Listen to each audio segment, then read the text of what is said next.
Oi, gente, tudo bem?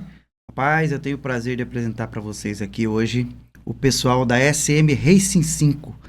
Rapaz, estão falando tanto de vocês, então a gente ficou aí com a curiosidade que o pessoal comentando, a gente começou a ver na internet, né, sobre essas coisas de preparação, de motor, essas coisas. Como é que funciona isso aí, bicho?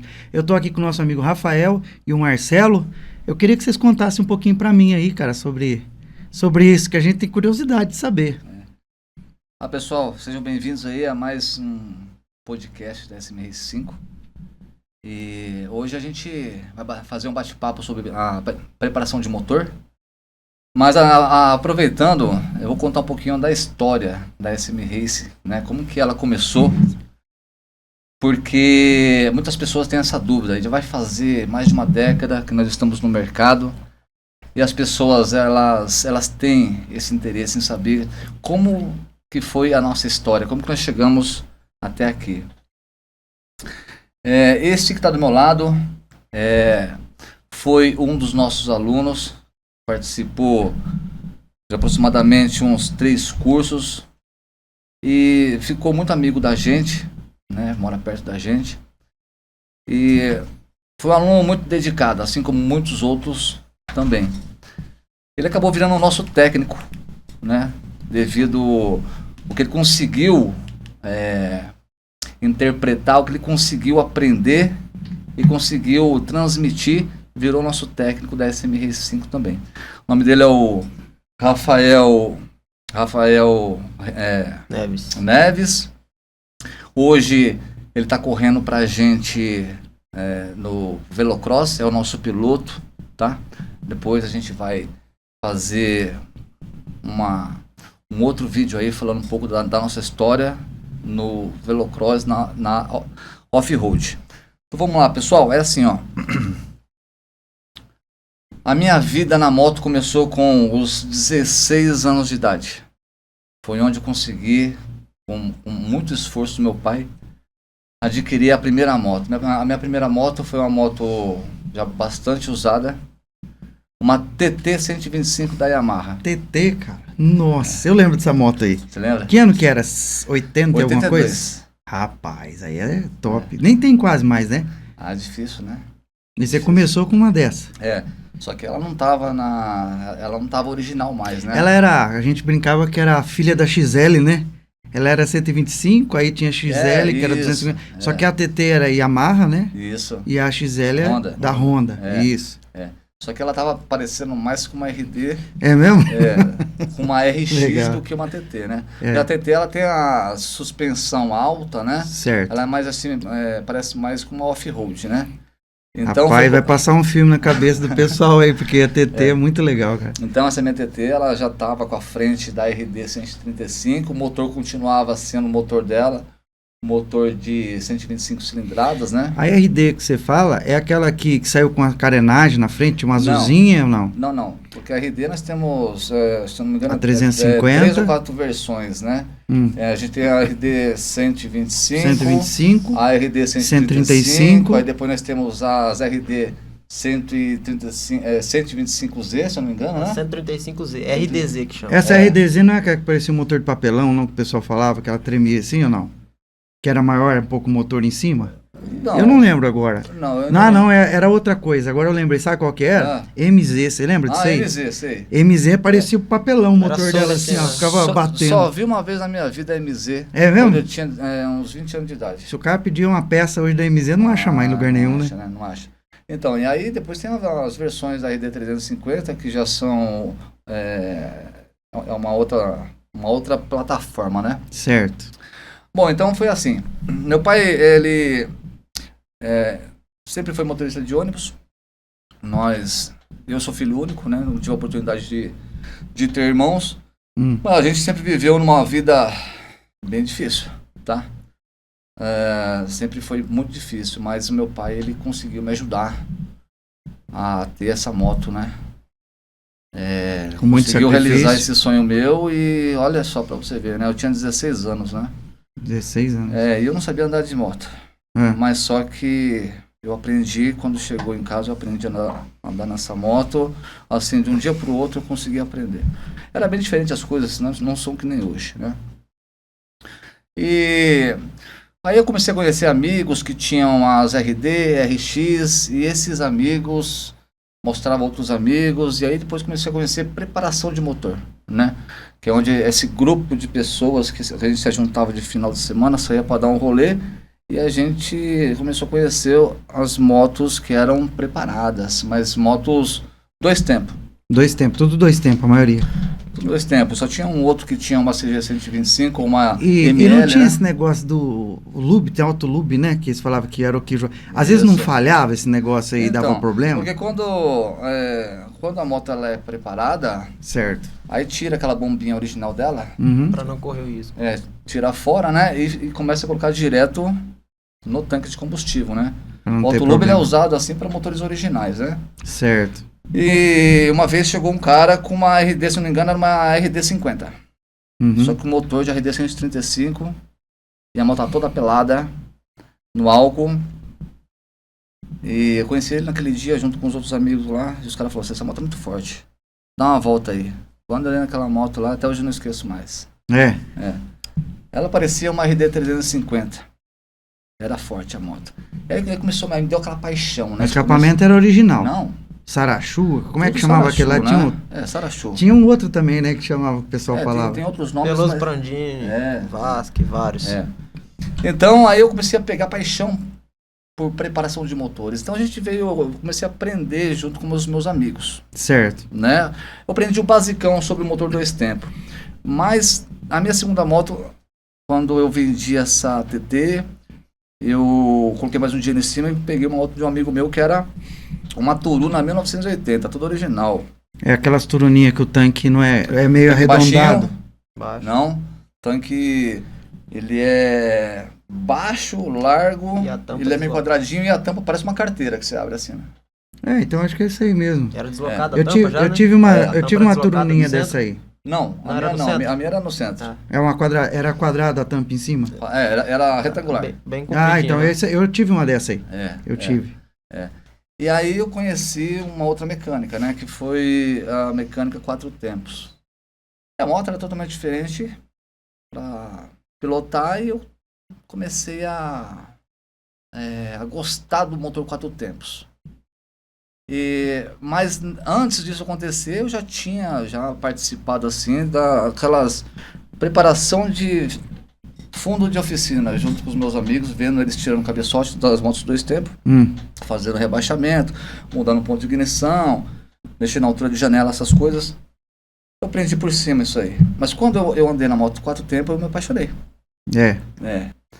Então aí comecei a desmontar essa moto, comecei a aprender também. Aprender, você começou a desmontar para ver como é que funcionava, como é que Na era. verdade, o princípio do meu conhecimento, assim, o básico foi tudo em cima de aprendizado com outras pessoas que já sabiam, que já Certo, que já colocavam na mexiam com prática. isso. Certo. Colocavam na prática, né? E a gente vai fazendo amizade e a gente vai aprendendo. Aí comecei a me interessar pelo 4 tempos, né? E comecei a perguntar e fazendo amizade. O pessoal, não, faz isso, faz aquilo, faz aquilo, faz aquilo. Bom, então assim, o princípio mesmo do meu conhecimento, o meu envolvimento com preparação começou dessa forma, né? Começou com a TT, que você ganhou. Não, DT e não. TT. Começou com a TT e depois foi para 4 tempos uma Turuna. Isso. E eu tive bastante motos pequenas. Você teve mobilete também? Não, nunca. Não? Não. Cara, eu tive, velho. Nossa senhora, velho. Eu desmontava aquela mobilete e montava. Tanto que eu sofri um acidente grave com mobilete, cara. Agora eu tô contando porque ele tá falando de moto, a gente vai lembrando, né? Eu tinha 13 anos de idade, o carro me pegou 90 por hora. Eu tava fazendo a curva, o carro me pegou 90 por hora. Eu fiquei 1 ano sem andar, cara. Já teve mobilete? Não. Eu tenho um pé reimplantado. Porque assim, na época que o meu irmão começou a ganhar mobilete, tinha a Motovi. E eu tinha 6 anos de idade, eu andava assim, eu ia fazer a curva, eu caía, não conseguia.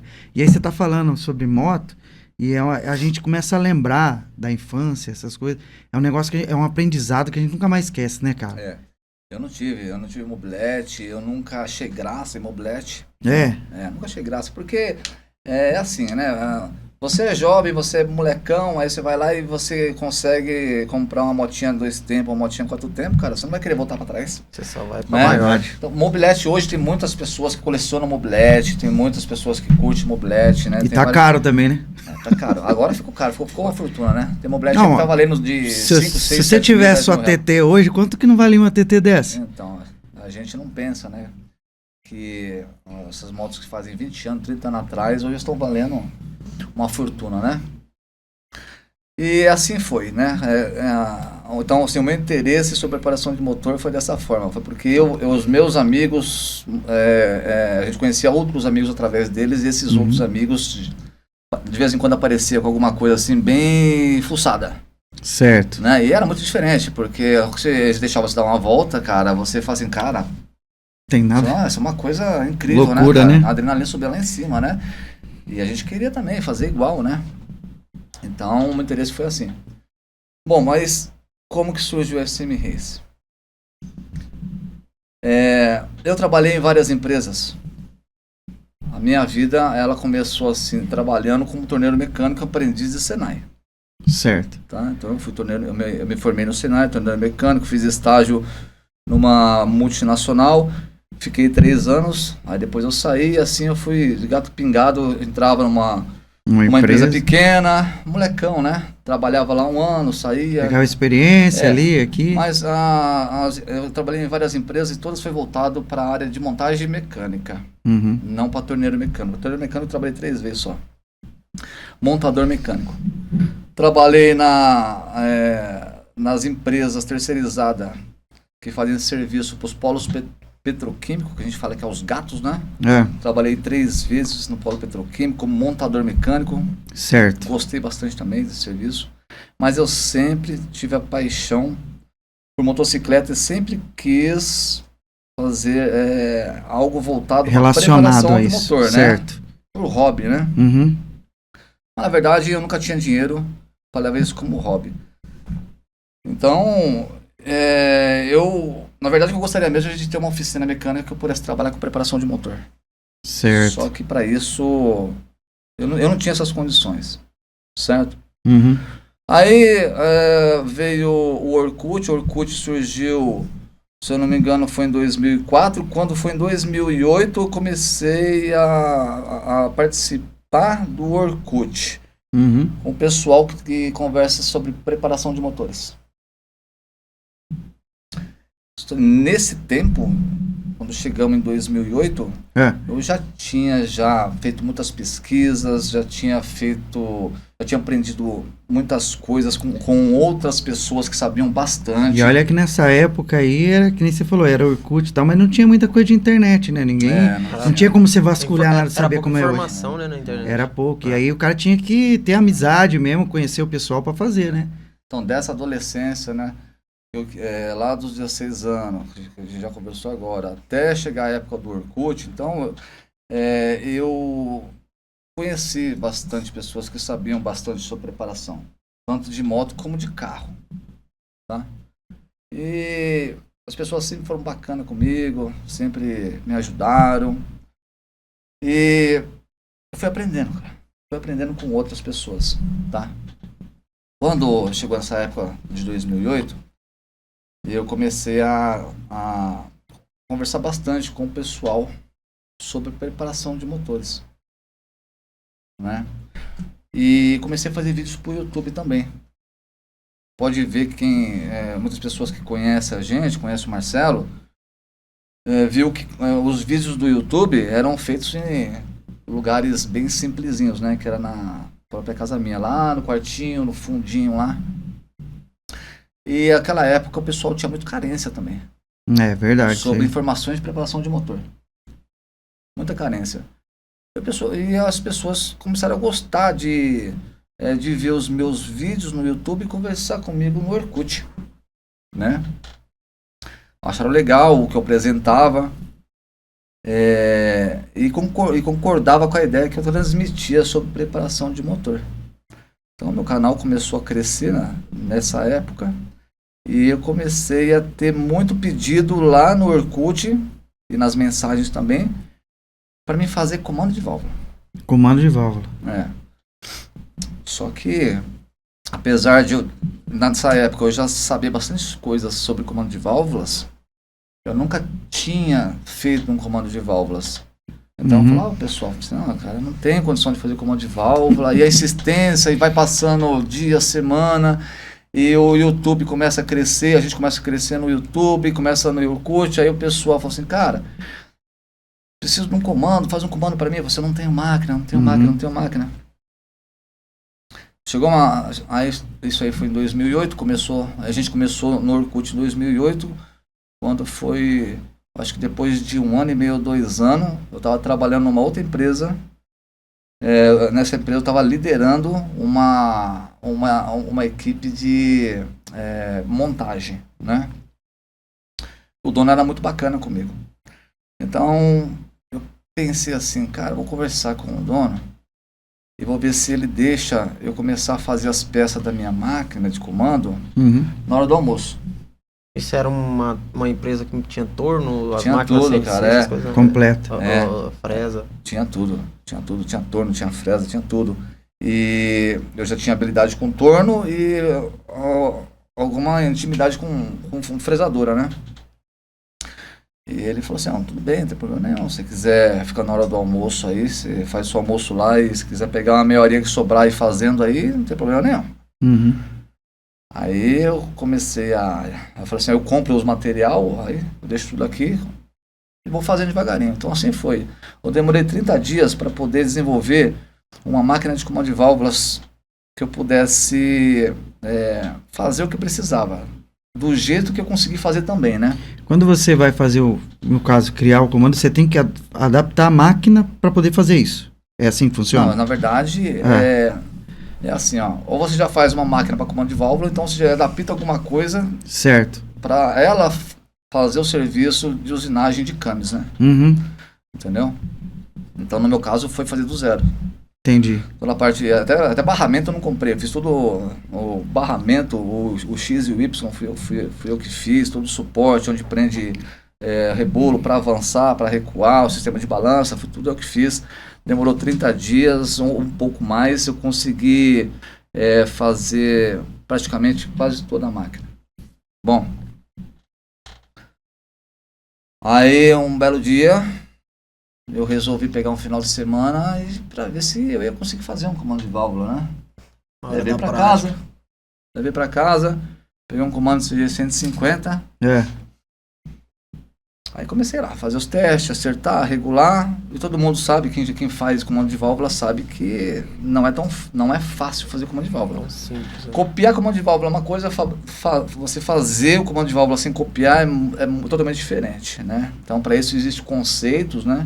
Existem conceitos para você fazer o comando de válvula através de conhecimento sobre geometria, etc. Porque senão você vai fazer uma coisa que você não sabe o que está fazendo, né? Então você tem que saber o que você vai fazer. Aí eu matei uns 12 comandos de válvulas. Nossa Senhora. Matei é o que que significa matei? Até aprender a fazer certinho. Não, porque assim... Testei. Hoje eu pego um comando de válvula de alguém que fez assim, eu já sei Você olhando, você já qual é sabe. a graduação que esse comando tem. Eu posso errar 10%, mas o cara pegar e falar assim, quantos graus tem aqui esse comando? Aí eu falo. Então eu tenho assim um erro de 10%. Porque eu cheguei a fazer... Na mão, eu cheguei a fazer acho que mais de 500 comandos de válvula. Caramba. Né? E aí por que eu falei que eu matei? Matei porque a parte da geometria, ela não ficou conforme... Tinha que sair. Conforme os planos, né? Nem assim, vou fazer um comando de válvula que tenha 240 graus com 7 milímetros de levante. Não dava, tinha matado, tinha passado, tinha usinado mais do que podia usinar. Então, quando você passa daquilo, você não tem mais material, né? Aí lixo. Tá. Aí depois eu comecei a pegar a manha, no 13º, eu acertei e eu não tinha a moto CG150, mas eu peguei e mandei para um amigo que tinha, ele testou e ele falou assim, cara, deu muito resultado, cara, que legal. Aí beleza, aí eu comecei a pegar confiança, né? E aí eu tive coragem de aceitar, né, as propostas de estar fazendo comando de válvula para essas pessoas que pediam, através de mensagens lá do Orkut. Aí eu, com medo e ao mesmo tempo, falei assim, cara, não tem nada a perder, né? Vamos mandar ver. Nada a perder, né? É isso aí. Se eu não conseguir, Pelo menos tentei. eu devolvo o dinheiro pro cara. Ué. Né? É isso aí. E antes disso, você já tinha ouvido falar de alguém que produzia comando de válvula preparado? Lá no Orkut sempre aparecia, né, as imagens do pessoal com máquina de comando, né? Mas eu nunca cheguei a ver nenhuma máquina de comando, assim, nunca cheguei a colocar a mão numa máquina de comando que alguém fez. Então, tudo foi assim, pensando, como que eu vou conseguir fazer esse procedimento? Certo. Né? Então, eu sempre tive facilidade de poder enxergar uma peça, que nem como você vai lá e você coloca uma peça lá no AutoCAD. Certo. Você consegue rotacionar a peça. Uhum. Consegue rotacionar a peça, cortar a peça e ver ela por dentro? Sim. Então, a minha cabeça funciona assim. Caramba. Então, um exemplo, eu consigo pegar e imaginar aquela peça, ela pronta, eu consigo cortar ela, separar, ver ela por dentro, rotacionar. Eu consigo fazer tudo isso na minha cabeça.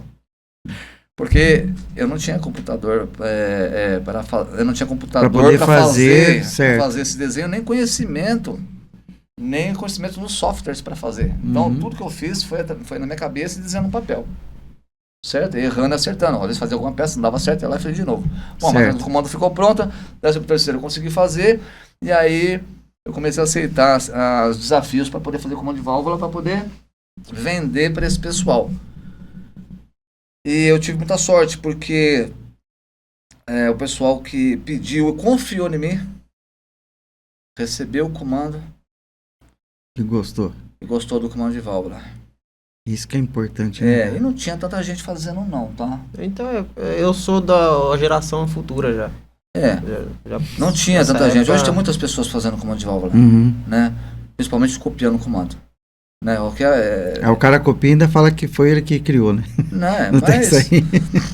Isso aí é uma prática até normal, né? Porque na verdade não existe cópia de comando de válvula feito com uma máquina dessas que é vendida no mercado hoje. Não tem como copiar com perfeição, né? Nunca vai sair igual o comando original, certo? As máquinas hoje, que nem a China, que fabrica toneladas de comando por dia, WGK e outras empresas grandes, entendeu? O maquinário é diferente, gente. Não tem nada a ver com essas maquininhas que a gente vê, não, entendeu? É tudo CNC, é tudo computadorizado, com sensor e negócio consegue copiar perfeitamente. Com perfeição, né? Bom, mas vamos voltando lá. Assim começou a SM Racing nos comandos de válvula. Tá? Nunca mais parou. E o nome? De onde surgiu o nome? Então, o nome foi o seguinte, nessa época do Orkut, eu já comecei a pensar, cara, tem que dar um nome, né? Porque eu sempre tive assim, a esperança de um dia conseguir montar o meu negócio e eu ficava imaginando, vai chamar como? E aí eu sabia usar o CorelDRAW, e eu comecei a desenhar no CorelDRAW, então a primeira versão do SM Race não chamava SM Race, chamava Supermoto. Supermoto. Era até o S de Super, aí a moto, que tem 2 O, era as duas rodas, a roda da frente e a roda de trás, e tinha um piloto deitado Superman em cima. Certo. Então chamava Supermoto. Aí depois, passou um tempo, fui pensando, cara, não tá legal isso aí. Não tá legal isso aí. Tava te incomodando. Não, você não tá legal. Tem que mudar. Tá muito negócio assim, não tá um negócio assim de fabricação, assim. Não tá voltado pra comando isso aí. Tá voltado mais, tipo assim, pra racha, entendeu? Porque eu tava deitado em cima da palavra moto. Certo. Né? Aí, consegue parar naquela logomarca da SM Race? Vai passar aí, vamos ver. Aí dá uma paradinha quando chegar essa aqui, consegue parar aí? Então, aí acontece. Aí eu comecei a pensar, tem que ser um negócio mais voltado para a parte técnica. Ela consegue dar um pause aí? Isso. Para a parte técnica, né? Lá embaixo aí, ó. Não pausou. No pause embaixo, a hora que aparecer lá. Aí você queria mais para poder mostrar a parte técnica, porque às vezes o pessoal podia até confundir com autopeça, alguma coisa assim, ou não? Não, é tipo assim, é tipo como se fosse uma marca que ela mostrasse o cara descendo em cima da moto, um Superman numa rodovia, né? Certo. Mas eu não queria, aí eu percebi que eu queria era focar mais assim em fornecer um produto, né? Então eu não achei que combinou não.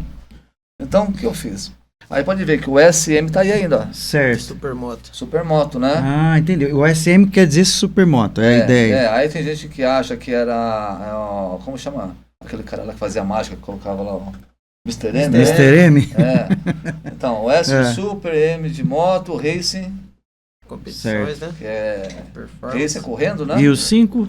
O 5 é um número que sempre me acompanhou. Certo. Na numerologia, ele representa renovar, reconstruir. É mesmo? Ó, gente, grava isso aí, ó. Uma vez eu fiquei sabendo disso aí, né? Então eu me identifiquei bastante com esse número 5, mas eu não sou aquele cara lá que fica procurando esse negócio de signo. Certo, certo. Mas é uma coincidência também, né? Número 5, eles falam que é renovar e reconstruir, né? Mas na verdade o número 5 veio de quando eu era criança, que eu assistia, eu gostava muito de um desenho que chamava o Speed Race. Tem o Speed Race é o que tinha o carro branco. O carro branco lá, que inclusive acho que esse vermelho e esse azul tinha no carro dele, tinha? Isso. Eu lembro disso aí. Então, olha que eu sou novinho aí, mas eu lembro. O carro do principal lá, do desenho, depois fizeram um filme que fizeram uma merda, né, estragaram tudo, né, com eu vi, foi horrível. Mas esse desenho acompanhou muito da geração aí que nasceu, eu sou nascido em 1975, então o pessoal que nasceu nessa época de 70 a 80 conheceu bastante desenho e fazia muito sucesso, porque a gente não tinha videogame, cara. Quem tinha videogame era só rico, entendeu? O nosso negócio era televisão, bola, pega, polícia ladrão, brincar dessas coisas. A gente brincava de verdade, né? Verdade, a gente sabia brincar. Né? Brigava, chegava em casa, apanhava, mas era assim que... Então esse desenho aí me marcou bastante, porque eu gostava muito desse desenho. E o número do carro do cara era o número 5. Ah, tinha o número 5. Então eu coloquei o número 5 por causa do carro do Match 5. Na época você decidiu por causa do 5, você admirava o número do carro. Sim, porque eu achava que tinha que ter um número. Entendi. Aí eu fiquei pensando assim, mas eu gostei tanto desse desenho quando eu era pequeno, isso marcou tanto a minha vida, eu vou colocar esse número.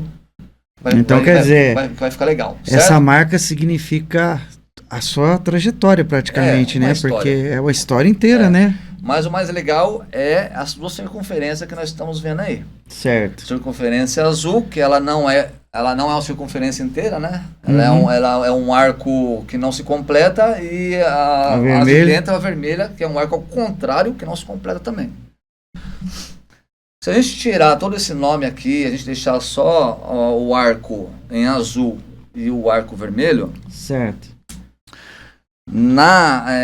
Voltado para preparação de motores, nós estamos representando o ciclo do motor 4 tempos. Em azul, o ciclo da admissão, e em vermelho, o ciclo de escape. Azul, cor fria, então a admissão é frio, vermelho, cor quente, escape. Caramba, cara. E é um ao contrário do outro. Né? É representado dessa forma, justamente por causa do ciclo do motor, né? A admissão, compressão, no caso o azul, admissão, compressão, vermelho, explosão, escape. Certo. Mas por que ela não é cortada? Por que ela não é inteira, ela é cortada? Essa parte que o azul não existe um espaço vago, quer dizer que nesse momento o CAM, o comando de válvulas, está com a válvula fechada, está em descanso no círculo base. Caramba.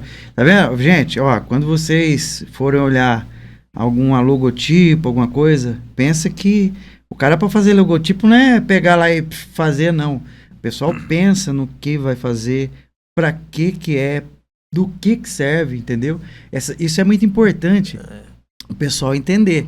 Você viu a história dele aqui, cada coisinha que ele colocou ali na logo, marca dele, tudo tem um porquê. Isso é muito legal, cara. Parabéns, bicho. Eu jamais ia imaginar isso. Eu achei muito legal a logo, adorei. Aí eu jamais ia imaginar tudo o complemento que você passou sobre isso aí. Se eu parar para explicar todos os detalhes Nós fica até... dessa logo, nós vamos passar muito tempo. Então vou falar superficialmente. Que então nós temos aqui o ciclo de admissão e compressão, né? Que é a válvula aqui em cima aqui, onde começa o azul. A válvula abre, aí depois ela fecha, aí onde não tem mais o círculo, o comando está no círculo base, válvula fechada. Mesma coisa na circunferência vermelha. Nós temos a abertura de escape, fechamento de escape e aí o descanso, que é o círculo base, tá? Então nós temos aqui a representação que nós chamamos de diagrama de fases, mapa de fases, como você quiser chamar, ou então esqueci outro nome lá, o master, certo? Então isso aqui é uma das representações do funcionamento do comando de válvulas do motor 4 tempos, tá bom? Então certo. Assim, eu peguei, olhei, depois de pronto, aí eu consultei a minha esposa, que minha esposa eu consulto ela sempre, né? Minha esposa, ela que faz a administração da empresa, da nossa empresa. Certo. Eu faço acontecer as coisas e ela administra. E ela é muito inteligente, graças a Deus, me ajuda muito, sempre me ajudou. E se nós conseguimos sair de um ponto e chegar aqui hoje, eu dedico tudo isso a Deus, cara. Em primeiro lugar, e a minha esposa. Ele tem que ter uma parceira legal também, né? Porque não é fácil, né? Por ter conseguido administrar tudo isso, tá? Então assim foi, ficou muito bom. Ficou bonito, ficou bom, ficou inteligente, né? E tem alguma coisa chamativo, né? A gente olha, fica olhando e fala, caramba, cara, muito legal. Hoje é supermotores, né? Você tinha me dito, é isso? Supermotos, né? Supermotos, aí às vezes eu já cheguei a falar que era supermotores para algumas pessoas, né? Mas na verdade o SM veio de uma primeira logomarca que era Supermotos. Falando de quem tá do outro lado, quem vê, acha que o M, quem conhece ele pessoalmente no curso, acha que o M vem de Marcelo e o S vem de outra pessoa. Ah, entendi. Porque geralmente hoje em dia o pessoal acha que é um nome, né? De iniciais de nome, abreviação de algum nome, certo? Então, sobrenome meu não tem nada a ver, tá? Certo, legal. Cara, tem tanta pergunta aqui que eu fui formulando aqui pro pessoal. Vamos lá. Aqui, o que diminui a vida do motor preparado, velho? Isso aí é uma dúvida, né, que o pessoal tem, porque tem gente que fala assim, vou preparar um motor não, que estraga, tá? O problema é saber fazer, né? Quem sabe fazer, né? Mas independente disso aí, vamos colocar lá na melhor situação de todas, que é o preparador. Quando a gente fala em preparar um motor e o cara tá montando certo, nós podemos falar que ele é um preparador. Preparador. Entendeu? Agora, quando ele compra cilindro, pistão, comando... É o montador. E não consegue fazer tudo aquilo funcionar em sincronia, chegar num objetivo, então ele ainda não é um preparador. Ele pode ser um dia, mas ele não é ainda um preparador. Tá se aventurando, né? Assim como eu me aventurei também. Eu não nasci preparador. Ninguém nas pontas. Mas você foi com o tempo evoluindo, aprendendo. Exato. É isso que eu acho importante. A pessoa tem cara que, vou fazer. Não é de qualquer jeito. Tudo tem um porquê, tem a matemática, que nem você falou, né? Todas essas coisas, esses ciclos têm que ser seguidos. Eu sempre tive que trabalhar, minha vida não foi difícil. Minha vida não foi fácil, foi difícil. Por contrário, né? Mas sempre existiu um sonho, né? De um dia ter algum negócio próprio que eu gostasse muito de fazer, né? E esse negócio próprio tá relacionado com preparação de motor. Né? Então o que eu fiz? Eu pegava os tempos que me sobravam, eu ia procurar, eu ia pesquisar, eu ia no Google, eu perguntava para amigos, eu fazia pesquisas, eu ficava atrás de fóruns, etc. Porque eu vou falar para você, hoje nós temos uma enciclopédia, né? Hoje a gente aprende muita coisa pelo YouTube, muita coisa pelo Google, né? Só a gente saber separar as fontes, uma parte é bom, e outra parte é ruim. Tá cheio de porque tem gente errada. Que às vezes vê informação errada, aí se você já conhece a coisa, você explica pra pessoa, não, mas eu vi que lá é assim. Não, cara, tem coisa que não é. É igual o vídeo dos tutorial, o cara, Você tira aqui, aí tá vendo esse parafuso aqui? Ó, o cara pausa o vídeo, vai lá e tira o parafuso. Aí ele fala assim, você não tira esse parafuso aqui. Aí o cara já tinha tirado. Então, a internet, ela dá aí a oportunidade para você aprender as coisas boas e aprender as coisas erradas, né? Poder ensinar, né? Que nem você falou. Que agora o que você tá fazendo hoje, as pessoas também estão conseguindo saber mais do que você faz e também acabam... Não só eu, tem muitos profissionais capacitados em preparação de motores que fazem vídeos maravilhosos, fazem um conteúdo muito legal, sabem o que estão falando, mas existe muita gente que está se aventurando. E a gente que conhece preparação de motor, a gente sabe, pô, esse cara entende. Esse cara não entende, está se aventurando, né? Mas aquele que não entende preparação de motor, o que você jogar para ele, ele vai pegar para ele, entendeu? Não quer?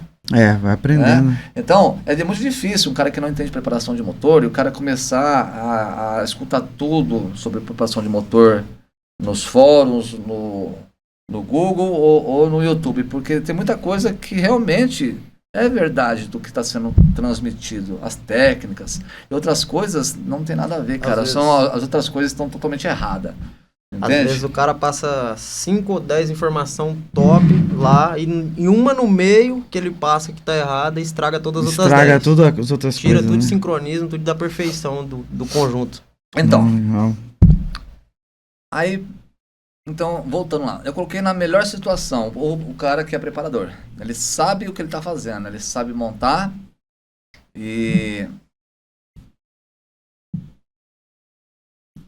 mesmo assim pode haver quebra. Pode acontecer. Pode. Por quê? Porque assim, ó, o que mais traz a probabilidade de quebra em um motor que está montado corretamente e o projeto está correto, nada mais é do que a RPM. Olha só. O limite de RPM. Maior quebrador de motor hoje. Aquele negócio que o pessoal fala que sai do giro ou não?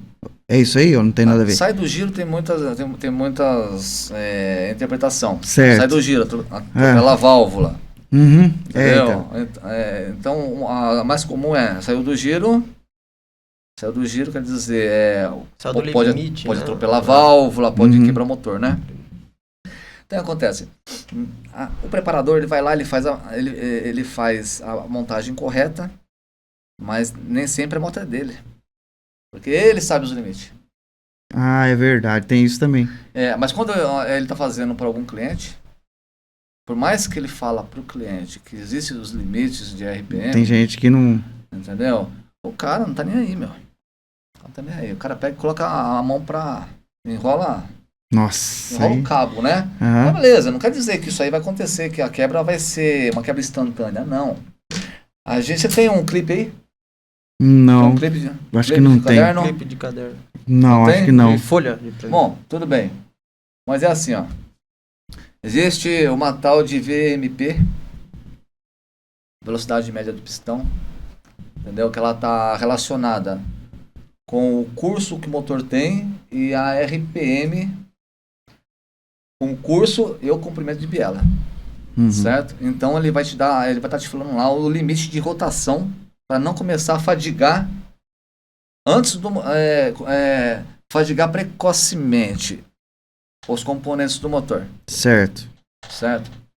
Então acontece, um motor que ele não é forjado, não tem pistão forjado, não tem biela forjada, ele aguenta aí, lá por cima, tá pessoal? Na média aí, sem fadigar, 28 metros por segundo. Né? Quer dizer, do PMS, que é a parte de cima, até o PMI, nós vamos ter a maior velocidade no meio do caminho, que é onde a biela está mais inclinada, né? Quer dizer, quando chega no PMS, a biela está reta. Quando chega no PMI, a biela fez o tombo, né? A biela inclinou, chega no PMI, a biela está reta de novo. Então, justamente no meio do caminho, entre o PMS e o PMI, existe a maior inclinação da biela. E é esse momento que ele passa pelo meio do caminho, que a biela está mais inclinada, que é a maior velocidade do pistão. Então, esses cálculos são feitos em cima de metros por segundo. Certo. Quantos metros por segundo esse pistão está está alcançando nesta RPM. Então, como eu disse, quando o motor é forjado, ele começa a sofrer fadigas acima de 28 metros por segundo. Certo. Quando o motor não é forjado, as fadigas começam a acontecer a 20 metros por segundo. O que seria fadiga? Vamos lá, vamos pegar quem lembra, já estudou, pegou um clipe de caderno, abriu lá na escola, você está estudando lá e fica fazendo assim com o clipe. Abrindo e fechando. Então quer dizer o quê? Todo mundo percebeu que chega uma hora que ele começa a ficar duro, você vai insistindo, ele quebra? Então vamos imaginar assim, que toda vez que o pistão passar de 20 metros por segundo, você fez assim Você está fadigando... com os componentes, certo? Como se estivesse com um araminho na mão. Passou de 20 metros por segundo de novo, fez isso de novo. Então quer dizer, mais cedo ou mais tarde, nós poderemos ter uma quebra de uma canaleta de pistão, de uma saia de pistão, ou de rolamento da gaiola. Muito difícil ter quebra de biela dessa forma, mas existe também, tá? Resumindo, os componentes começam a se fadigar e as fadigas fazem microfissuras, que é microscópica, né? Então, cada vez que você faz isso, vai lá e faz uma microfissura, né? Então, quer dizer, aquela quantidade de microfissuras, ela vai se acumulando, chegar a um ponto que alguma coisa vai quebrar no motor. Então, o que mais quebra no motor é sair dos limites de RPM que o motor foi projetado, tá? E o motor, ele é projetado para várias formas. Nós estamos falando de preparação. Na preparação de motor, nós temos que pôr na cabeça o seguinte: tu quer um motor para brincar ou quer um motor para competir? Se você quer um motor para brincar e você não tem condições de fazer manutenção, então é bom você manter os limites de RPM. Ok? Agora, se você vai competir, você vai precisar usar mais RPM de motor. Você vai precisar passar muitas vezes da velocidade média de pistão que foi calculado. Por quê? Porque você está competindo. O que isso vai acarretar? Isso vai acarretar manutenções mais cedo, manutenções preventivas mais cedo e corretivas mais cedo. O que é preventiva? A preventiva é fazer manutenção antes de uma quebra, né? Para ver o que gastou, o que não gastou e trocar. E a corretiva é quando quebra, certo? Então, a manutenção preventiva e a corretiva de um motor que está sendo usado sempre ultrapassando os limites de VMP, acontece muito mais rápido, as manutenções. E na manutenção existe custo. Entendeu? Existe custo de mão de obra e de peças. Então, é isso que a gente tem que pôr na cabeça. A gente quer competir, a gente vai ter as preventivas acontecendo mais cedo. E os custos vão aumentar para poder manter aquele equipamento funcionando em perfeito estado. Senão ele vai quebrar mais cedo ou mais tarde ou vai perder rendimento. Certo? Então, quando a gente fala assim, cara, é o seguinte, olha, não passa de 9.300 RPM, ou então cuidado com corte de giro, essas coisas. O cara que não entende, sabe que se dane. Tá nem aí. Aí começa a fumar mais cedo o motor, começa a bater mais cedo o motor, certo? E não é porque os componentes são ruins, não é porque o pistão não presta, porque a biela não presta, porque a gaiola de biela não presta, porque não é por causa disso, é por causa das fadigas devido à VMP, certo? Que é o que mais faz estrago no motor. O pessoal faz aí na rua que dá aquela acelerada, aquele negócio lá, é mais ou menos isso aí, né? Então, aquele negócio fica final do ano é uma maravilha, né? Chega no ano novo, né? E você vai aí nas periferias, principalmente, e aí os caras falam, anda, fazendo giro, que vai virando o ano, e tem aquele pessoal que tem a moto grande, você vê o escapamento tá lá já derretendo, né, cara? Acontece, não quer dizer que você vai quebrar o seu motor lá, não, mas você está adiantando o processo de morte do seu motor. Você está apenas adiantando. Se o seu motor era para durar 5 anos, o seu motor vai durar 1 ano. Então. Entendeu? Então você está adiantando o processo de fadiga, né? processo de vida útil do motor. É isso que está acontecendo. É isso que acontece. Quer complementar alguma coisa? Não. É assim, ó, sobre a manutenção preventiva que o professor estava dizendo aí, o cara vai abrir lá para fazer uma manutenção preventiva, vai olhar pro pistão assim, vai pegar na mão e falar assim, não, tá perfeito.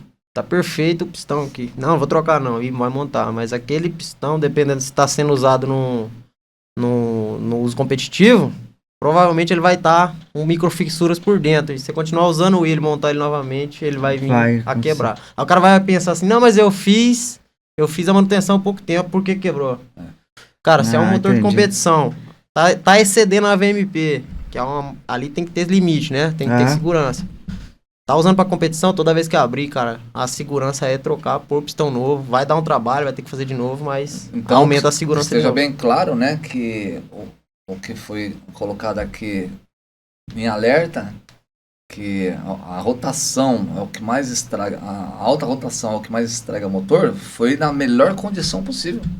Que é, o motor está montado corretamente, tá? Por um profissional. E essa é a melhor situação. E aí as outras coisas que estragam o motor, são um monte de coisas que estragam o motor, quando não é a melhor situação, quando o cara, ele é aventureiro, ele é mecânico. E tem outro problema ele não também. Entende do o que ele tá combustível fazendo. Também, né, hoje em dia é uma coisa que também ajuda a danificar bastante, né? Existe uma relação de taxa de compressão que tem influência com combustível. Se usar o combustível com uma taxa que não é adequada, vai quebrar também. Mas não é só isso, né? É muito além. Ajuda, né? Combustível ruim faz o seu motor não render o que precisa. Da forma que deveria render, né? Aumenta os custos de combustível, quer dizer, ele começa a gastar mais para tentar render da forma que precisava, né? Fora a carbonização e uma série de coisas que tem por aí. Bom, mas então deu para entender, né? Que na melhor situação, o que mais estraga motor é a RPM, e numa situação que o cara ele é um aventureiro, ele não é um preparador, mas ele está lá se aventurando, então pode acontecer várias outras coisas, como taxa de compressão errada, altura, espaço entre válvula e pistão é muito comum, espaço entre cruzamento de válvulas é outra coisa muito comum que estraga um motor. Então aí existe uma variedade de formas de quebrar um motor, que não faz parte da melhor situação que nós falamos agora. Certo. Tem uma outra pergunta aqui. O que é esse negócio de afastamento de válvula e qual a finalidade? É isso? É isso aí que o pessoal perguntou. Quer falar? Um pouquinho? A finalidade do afastamento de válvula. As perguntas que mandaram aqui, ó. O que é esse negócio de afastamento de válvula e qual a finalidade? Acho que estão querendo saber que quando a gente pede o pessoal fazer afastamento para poder, né, jogar a válvula para dentro, né? Assim, ó, quando a gente fala de motor preparado, a gente tem que pôr um comando que vai render mais potência no motor, porque o motor exige mais, então ele vai ter que ter um comando que alimenta mais ali o motor. Digamos que o motor ele tem um coração e tem um cérebro. O cérebro, né? Certo. O comando é o cérebro do motor. Ele sabe o momento exato de começar a acontecer e de terminar de acontecer aquilo. O momento exato. Que representa ali, ó. Ele começa no momento exato. Cada tipo de motor vai ter um momento exato de começar ali, né? E quando você começa a precisar de um comando de válvulas maior para atender aquele motor que também precisa de algo maior, aí começa a exceder os limites de segurança, que é as folgas, as distâncias entre as válvulas, distância entre elo de mola, e aí a necessidade para as válvulas não se tocarem durante o cruzamento, nos recuos, fechamentos dela, de a gente afastar ela, porque elas são em ângulos, né? Elas são feitas assim, no cabeçote. Se você faz o afastamento de 1 milímetro nessa e 1 milímetro nessa, só a distância que já aumentou de uma para outra aqui entre os centros. E esse afastamento, no caso, é a profundidade dela. Exato. A válvula ela fica encostada na sede, e aí você pega e você vai afundando a sede para a válvula e entrando para dentro. Então, como ela está em ângulo, né? Tem uma válvula aí para mostrar pro pessoal? Ela está em ângulo, né? Ela é colocada em ângulo, ela vai aumentando. E o trabalho da válvula, pro pessoal que às vezes não entende, né? A válvula, na verdade, quando ela tá trabalhando com o motor lá, ela que faz entrar o ar, é isso? A admissão faz entrar o ar, né? Certo, para ter explosão junto com a gasolina em cima do pistão. O escape, ela abre, o escape abre para sair os gases. Uhum. Existe um momento que é bem pequeno, mas pode variar o tempo também de acordo com o comando que você está colocando, que é um Certo. momento em que antes da válvula de escape se fechar, a admissão abriu. Então existe um período de milissegundos que as duas ficam abertas, que serve para outras coisas, que é para lavar cilindro. Depois a gente Esses vai falar daqui disso são iguais? Isso. Ou tem diferença? Era no início Foca duas aqui válvulas iguais. nessa câmera aqui pra gente mostrar, ó. Isso aqui é válvula, ó, pra quem não sabe. Pessoal, depois pesquisa lá o que é válvula. A válvula de admissão é isso que fala? Como é que chama? Essa é Admissão. as duas são de admissão, né? Isso, É. uma original e Então uma depois o pessoal preparada, né? pesquisa aí pra saber um pouquinho também sobre o que a gente tá falando, né? Porque é muita coisa, né, cara, que vai no motor, né? É infinito. Não é fácil, que nem você falou. Preparação, o cara tem que saber o que ele tá fazendo, né, cara? Porque são várias coisas, né? Então, assim, o afastamento serve para isso, para aumentar a segurança entre distâncias das duas válvulas também. Certo. E, além disso, tem outras coisas, afastar do pistão, porque tem um momento que o pistão se aproxima muito da válvula, então se você afasta ela, aumenta a segurança. Certo. E isso tudo tem a ver com o RPM que foi falado, né? Que quanto mais você excede o RPM, então chega um momento que o pistão é tão rápido que Certo. não dá tempo da válvula se retirar. Então acaba Entendi. tocando. Se você aumenta a margem de segurança, a distância entre o pistão e ela, É o que acontece, assim, só mudando um pouco com o carro. O pessoal fala quando estoura a correia dentada, né? Que aí acaba. Aí a válvula desce no pistão. Isso. é o momento que a correia no carro acontece assim, a Estoura. correia saiu, então Ah. ela não tá girando o eixo do comando, então a válvula vai estar aberta. E o pistão vai vem e tocar, bate. É onde acaba com o porque ela saiu do cabeçote. sincronismo do motor e a válvula não se retirou, o pistão tocou. Tudo, ali é uma banda tocando, né? Tem que estar Isso. tudo É sincronizado, igual um senão. relógio, Posso fazer um motor. complemento do afastamento? Sim. Ô, Então, aqui ele falou que afastamento serve para poder dar um espaço maior entre as duas válvulas, para na hora que as duas estão abertas, não se tocar uma na outra, não é isso? É. E também serve para fazer com que a válvula, na sua abertura máxima, esteja mais longe de pistão, certo? Isso. Mas o complemento que eu faço é o seguinte: existe uma terceira coisa que também é muito importante, que é sobre o espaço que, na hora da compressão Da mola. da mola, na hora que a válvula está abrindo, os elos, eles, por mais que estejam, a válvula esteja totalmente aberta, ainda fica, você medir com a lâmina lá, você viu que nem todos os elos se encostaram, certo? Então quer dizer, a mola ainda não está totalmente comprimida. Mas isso é com o motor parado, gente. Põe na cabeça. Com o motor parado, você vai lá e você passa as lâminas, aí você soma lá a quantidade de lâmina que entrou nos elos, você faz a soma, um exemplo, deu 1 milímetro a soma entre os espaços de mola. Tá. Aí tu vai lá e coloca um comando preparado que tem mais meio milímetro de levante. Aí você já sabe que daquele 1 milímetro já ficou mais perto um elo do outro, mais meio milímetro, um exemplo. Quer dizer, tá sobrando quanto? 0,5. Tá sobrando meio milímetro, né? Só que isso parado. Porque depois de 9.300 RPMs começa a acontecer a dança da mola. É, Que a gente chama de ressonância, certo. né? O que é a ressonância? Os elos, eles não trabalham assim, começa a trabalhar assim, ó. Uhum. Esse sobe, esse desce, esse sobe, esse desce. Então, quer dizer, aquele meio milímetro que existia de espaço quando estava parado, você passou as lâminas, já não vai existir mais depois de 9.300 RPMs. Caramba. E novamente é por causa do RPM muito alto. Conforme você aumenta a rotação, maior é a ressonância, maior é a dança dos elos. Então, acaba acontecendo o quê? Dando bloqueio de elos, que a gente fala que é bloquear elo. Bloquear elo, acabou o espaço, bateu um elo em cima do outro, aí o nariz do comando vai estragar ou então vai degolar a válvula.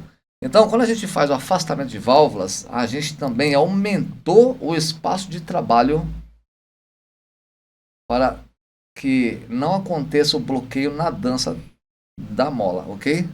Então esse aumentou alívio a de segurança da válvulas mola. aqui seria mais ou menos isso aí. O alívio de válvulas? É. Então, aí... Nós estamos na mola, né? Aí é o seguinte, então, aí o que eu fiz? Eu fiz o afastamento, né? Joguei a válvula 1 milímetro para dentro.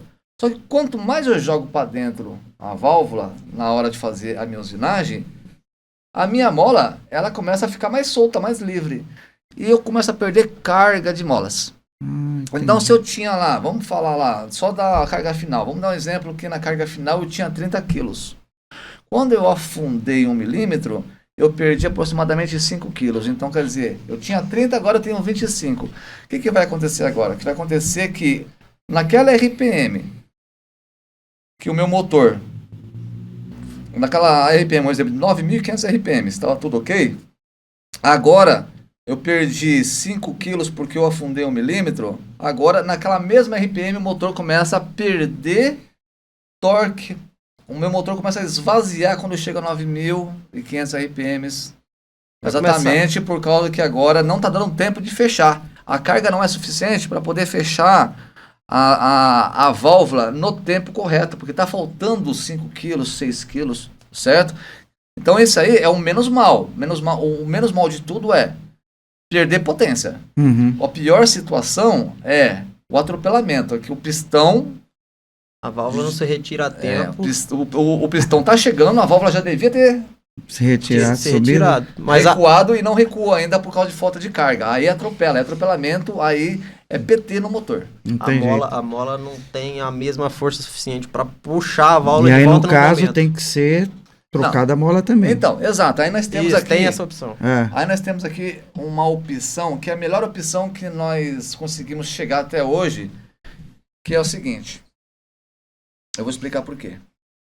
A melhor opção, o que é?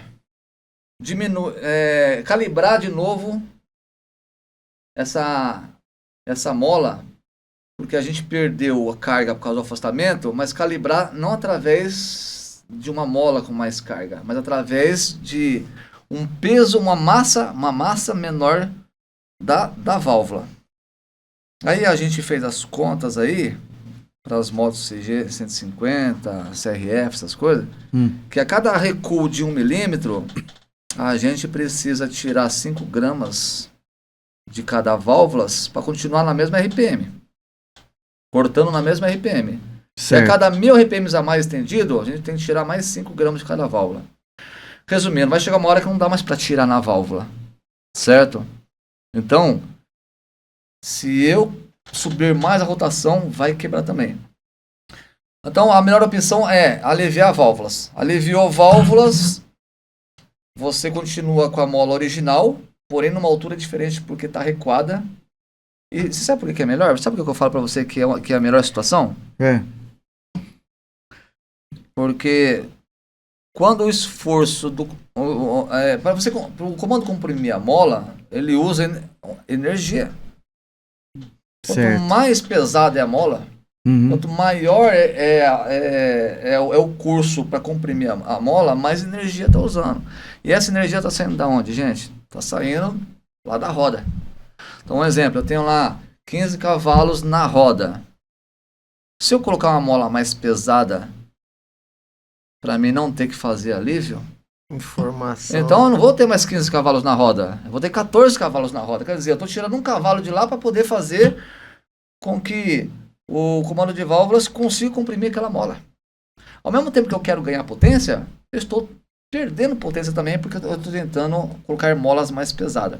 Então por isso que eu falo, a melhor situação, não é fácil não, fazer isso aqui, fazer o alívio de válvulas, mas é o melhor resultado. Eu consigo calibrar novamente para não acontecer o flutuamento e consigo fazer com que a potência que sobrou na roda não seja desperdiçada através da mola, através da compressão da mola. Aí eu vou deixar ele complementar aqui sobre o alívio, né? Como é que a gente até trouxe uma balança aí, né? Explica aí qual que é o peso de uma, qual que é o peso da outra e onde você tirou. Essa aqui, vamos tirar o zero dessa balança aqui para nós ver. Aqui nós temos uma válvula original da CG 150, né? Na medida, no diâmetro original. 30 milímetros, né? 30 milímetros. E por incrível que pareça, coincidência, ela pesa 30 gramas. Deixa eu tirar a tara aqui certinho. Tem 30 aí? Tem 30, mas tá variando entre 29 e 30. Não sei se dá pra pegar. Eu acho que na tela não dá. Pra pegar. Não vai pegar. Mas você pode fazer o teste aí na sua casa, aí, se você tiver uma balancinha. Tem que ser essas balancinhas. Vai pegar a balança de pesar a pessoa, não, que não dá certo, né? Se você comprar uma balança muito cara, uma balança muito chique, vai dar errado. Vai dar errado. Vai fugir um pouco. Tem que ser essa Tá, balança. e aí essa aqui é a padrão. Essa aqui é a padrão. Exato, essa é uma válvula original, ela pesa 30 gramas. Certo. E o limite máximo que a gente conseguiu chegar até hoje, fazendo o alívio da mesma válvula dessa, essa é a mesma válvula, tá? Ela não parece, mas é a mesma. Não, essa era uma dessas. Cara, só de pegar você já vê que... Quanto que você acha que pesa essa outra aí? Essa aqui tá pesando quanto? 30 gramas. 30 gramas? Na mão aí, vamos ver se tá bom de balança. Cara, eu vou chutar, tá? Mas eu não manjo muito. Pode chutar. 19 ou mais? Passou perto. É mesmo? Passou perto. É menos que isso. Essa aqui, o limite máximo, ela pesa 17 gramas. Cara, tá vendo? Eu tô bom, até que tô ruim tá não. com a mão boa. Então, esse foi o limite máximo que a gente conseguiu chegar até hoje, né? Tô falando certo. por mim. E a gente vê que dá diferença, conheço, né? De peso e aqui também, né? Estamos falando quase 50% do peso, né? É a mesma coisa que se você tivesse metade da válvula só lá no lugar. E como que a gente chegou nessa conclusão? Que aliviar válvulas e tirar a carga de molas por causa de afastamento, a gente economiza potência na roda. Porque a gente tem dinamômetro. A gente já fez teste. Um dos testes que eu fiz, está fazendo há muitos anos atrás, foi pegar uma CG 150 totalmente original e passar no dinamômetro. Na ficha técnica ela vem falando que ela tem 14 cavalos, né? Mas é 14 cavalos de motor. Na roda ela tem 12 cavalos. Então fui lá, fiz o teste com moto totalmente original. O que eu fiz? Não troquei de comando original, tudo certinho, desmontou o cabeçote.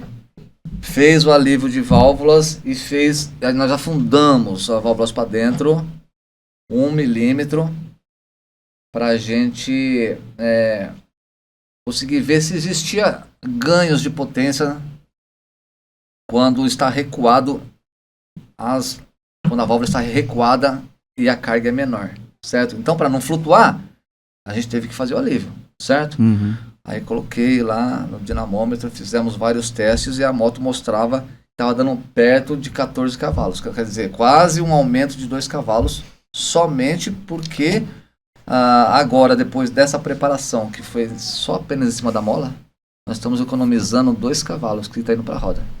Caramba. Né? Então, isso aí a gente não está falando porque a gente acha que é teoria, porque a gente fez. Né? Porque a gente fez na prática. Tá? Comprovou que a coisa funciona. Sim, isso que é importante. E essas coisas você não vê falando no YouTube, você não vê ninguém ensinando, tá? Por quê? Porque muitas pessoas usam como segredo da preparação. Ah, certo. Tá certo? Mas só que é o seguinte, muitas pessoas aqui falam assim, caramba, eu não sabia disso, tal, que legal. Mas não quer dizer que vai ser tão fácil. Você sabe, você descobriu mais uma coisa, achou legal? O problema é fazer na prática. O problema é fazer o que ele fez aqui. Explica aí, pessoal. Mesmo explicando, é muito difícil chegar a tirar tanto peso assim de uma válvula. É difícil. Chegar nesse 17 aqui, eu acho que essa foi a única que eu consegui fazer até hoje.